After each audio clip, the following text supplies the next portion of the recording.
Good day, it's Rowena List from GettingItTogether.ca, and today I'd like to chat with you about how to reduce paper clutter once and for all.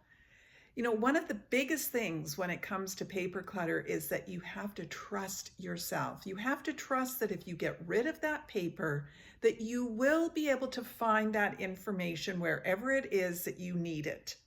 So get rid of all those old recipes, the old bills, things that you think you're going to read, all that sort of jazz. Just get rid of it.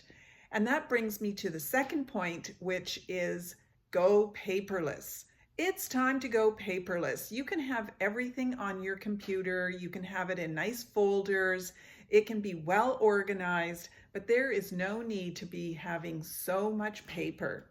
With the introduction of the computer, we thought we would be a paperless society. And what happened is people ended up printing things more, 20% more paper, because they were afraid that they wouldn't find it on their computer. But with the search buttons, you'll be able to find it. You'll be able to find it. So how to reduce paper clutter once and for all?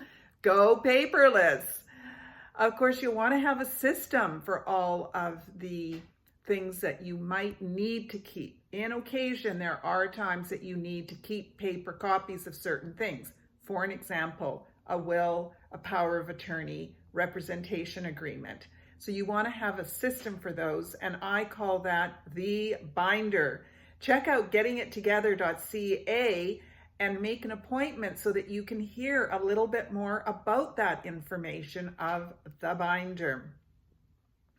Whatever you don't need in your office with any personal information, shred it. You can have a company come right to your door and shred all your information. Easy peasy. So that's what I would encourage you to do, is get rid of all that old paperwork.